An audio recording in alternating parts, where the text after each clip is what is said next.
I think people should support all theater. I know it's tough, especially if you're in theater. If you're like me, you get about 10 invites a week and it's hard to get to all of them. And sometimes you're so exhausted from your own work that it's hard to see it. But Roaring Epiphany Company opens their doors to actors who don't usually get the opportunity to act. A lot of them are on the spectrum or special needs or just, are just not the type of person that is able to go out to a audition like all the other actors that we know. It's a struggle. It's a struggle for them. And I really think they should be supported because they have to work a little bit harder than all the other actors. And the payoff is amazing.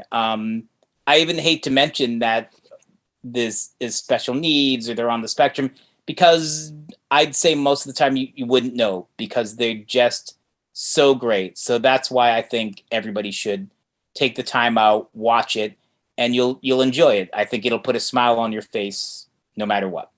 I'm Thomas J. Misuraca, and if you'd like to learn more about the 2 plays that I'm writing for Roaring Epiphany Production Company, check out this video. For the May event, we asked the actors to tell us what roles they wanted to play.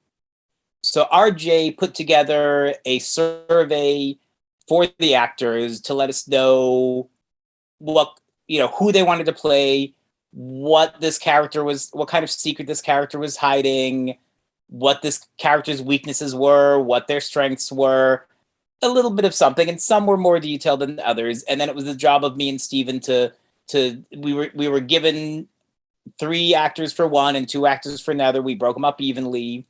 And it was our job to create a story around these characters.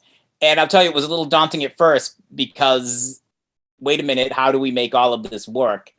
And I guess a challenge is a good thing because it really inspired me to write one very, I wouldn't say very dark, but one very sort of meatier story than I thought I would be writing when I was actually told who the characters were.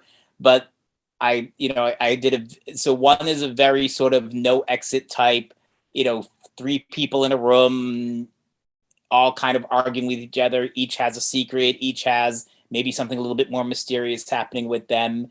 And it was great that this so evolved. And then the second one, I kind of purposely wanted to do a little bit of a lighter tone. And it just ended up being a very fun piece with 2 characters. And I think I was able to get a little bit of silliness in there with also a little bit of heart. So I think it was a good challenge to sort of be told the characters we want, but then that we sort of had to bring them to life. And we've already had the first rehearsal with one of them, or actually a couple of rehearsals with one of them. And it was wonderful to hear how excited they were with these characters, that I don't think they even expected them to be maybe as full as they were. Because it was also a little nervous because you're thinking, oh, if they're coming up with the characters, do they think that they could, that they should be writing this piece? But they were all very excited and they all very felt that there was something in there that they really, really wanted to sink their teeth into as an actor.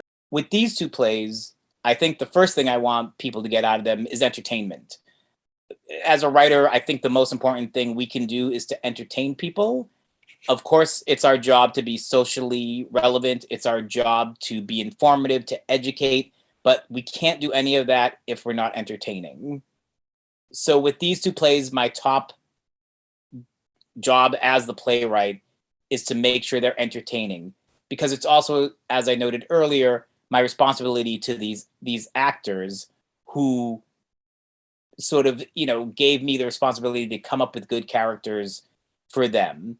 So I want an audience to walk away, hopefully seeing these characters were something that I built off of ideas that they had, and then they, with their talents, gave even more to them, added layer after layer. So I would really like people to be entertained, have a, for the one that's a little bit more serious, maybe think a little bit like, what was that about? Have a conversation with someone afterwards. What do you think that was? There's nothing better as a writer to hear somebody debating the story it is that you were trying to tell. The second one's a little bit more fun, so I want people to walk away saying that was cute, some funny bits in there, and we were entertained. I'm really looking forward to these actors. I mean, they're just so wonderful. They give 110% to all the work that they do, and they just seem to have fun doing it. And I absolutely love that. They are very excited about these pieces. They've found their own little niche in each character that they're doing. And even though we're in the early part of the rehearsal process, they're already building upon what was on the page.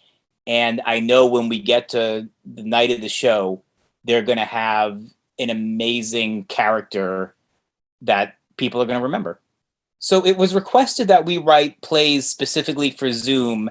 And as a playwright who's worked with lots of theater companies and always agreeable, I said, I'm not going to do that because I was tired of writing Zoom plays.